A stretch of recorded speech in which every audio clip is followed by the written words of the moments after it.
I went out to Beverly Hills to a beautiful mansion on the hills up above Beverly Hills, where lives this woman named Louise Taper, who was at the time the greatest private collector of Lincoln stuff. And it was just astonishing what she had. She took me into her house, and she was still kind of unpacking. She just moved, and she had all this stuff. And you know, there was Lincoln's top hat, one of the 3 Lincoln top hats that we know to exist, sitting on the on her little coffee table, and she had Lincoln's glasses and Lincoln's billfold, and she had the gloves that he wore to Ford's Theater that night, and there's still bloodstains on them. And I was kind of walking around just dazed looking at this stuff, and I knocked over this piece of crockery, and she said, oh, that's okay, that's the chamber pot Lincoln used in the White House. And I stood there and I looked at it, and I said, you own Abraham Lincoln's chamber pot, which is one of those sentences you never think you're going to say. And her response, I've always liked, was sort of anticlimactic. She said, you know, I do. On the lower end of the collecting world, basically because of Louise and a number of other people, big bidders like the Forbes, they've sort of drove up the price of Lincoln stuff so high in the 80s and the 90s that really all the stuff was beyond, the good stuff was beyond the reach of any person of normal means. So as markets sometimes do, the definition of what good stuff was started to expand to include stuff that I think can best be described as crap, if you'll excuse the expression. I mean, you know, just commercial stuff like old soap tins with Lincoln's picture on it, syrup bottles. I saw a matchbook cover from the early 1950s from the Lincoln Life Insurance Company being sold for $8. It's just astonishing. It had even gotten so far now that because Lincoln's signatures are beyond anybody's means, I mean, they go for $4,000 or $5,000 now, the market has expanded to include a market for Lincoln forgeries. There's back in the 30s, there were 2 now very well-known forgers, one named Cosey, another named Weisberg, and they made a lot of money forging Lincoln documents. They made a lot of money before they went to jail, but anyway, and these guys have now, their work is now collector's item, and people will spend $2,000 for a fake Lincoln signature or a letter written in Cosey's hand or Weisberg's hand. And I was talking to this dealer, and I said, you know, this strikes me as a little too much now. And he said, yeah, you got to be careful because there's a lot of fakes out there. Sometimes, of course, the Lincoln obsession moves into the realm of the personal, and people don't want to sell Lincoln so much as they want to evangelize them or spread the gospel of Abraham Lincoln. This came home to me most prominently when I heard about an organization called the Abraham Lincoln Presenters, which is the ALP, which is a professional organization, a trade group of about 300 men who make a living dressing up like Abraham Lincoln and going to schools and fairs and so on. They don't make a great living, most of them, but their love of Lincoln is so astonishing. It's just gripped them, and they've tried to turn it into a livelihood. So I heard that they were meeting. Their annual convention was going to be held in Santa's Lodge in Santa Claus, Indiana. So, risking icon overload, I got in my car and drove down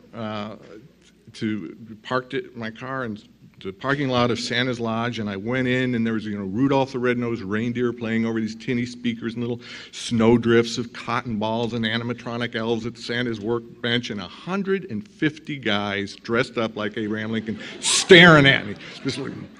And I kind of reared back, and turned out they were all extremely nice. But the thing that struck you most forcibly was a lot of these guys look no more like Abraham Lincoln than my grandmother does. A lot of them were very short, whereas we know Lincoln was not short. round.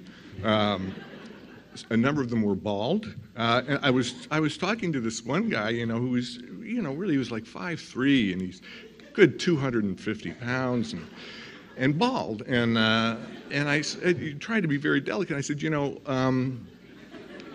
it's just interesting to me because really you don't, when it comes down to it, you don't really look like Abraham Lincoln. And he looked at me and said, yes, Lincoln wasn't a very good-looking man.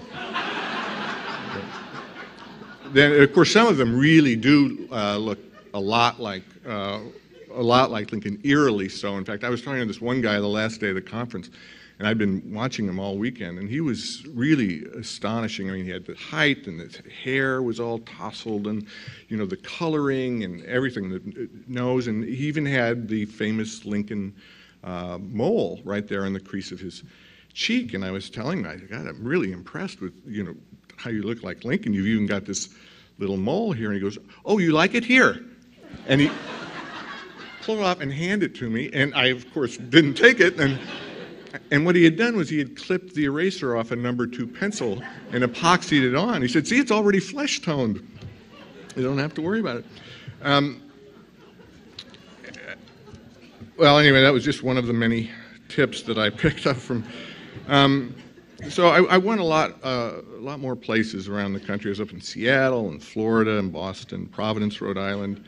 And strange as this land of Lincoln was, I did start, I think, begin to see this Lincoln that endures, the Lincoln that can still speak to us.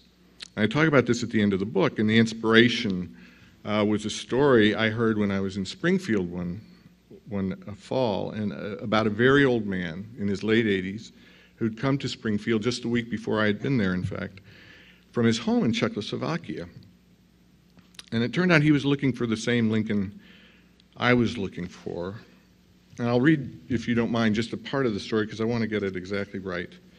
I was told his story by Frank Walker, who was the head doorman at the Hilton there in Springfield, and Frank told me that there was a commotion by the desk one afternoon, and he went over, and there was this old man who couldn't speak English. He was very stooped, very tall, and was trying to communicate to the people at the bench, and Frank really became the only guy who could understand him and piece together what he was saying. So this is Frank, as he told me the story of this old man. He said it took him 60 years to save up enough money. It took 40 years to save up enough money to get here, but he made it, Frank said. Then the man tells me his story. Suddenly he stands up straight as can be, Frank said, while he tells me. He said he'd been in the concentration camp. He pulled up his sleeve when he said this. Every time he mentioned the concentration camp, he pulled up his sleeve and you could see the number there. He said he knew about Abraham Lincoln and George Washington from when he learned about them in school as a boy. Now here's what's interesting, Frank told me. When he was in the concentration camp and he was all alone in his cell, it was the worst time in his life, and he didn't think he could go on anymore. And he said Mr. Lincoln came to him. Mr. Lincoln stood right in front of him, just like I'm standing here in front of you, and Lincoln said to him, "You never forget. All men are created equal. This is true for all men, for all times. And these men who would do this thing to you, who put you here, they're no better than you. You are their equal because all men are created equal. You keep remembering this and you persevere, you'll be all right."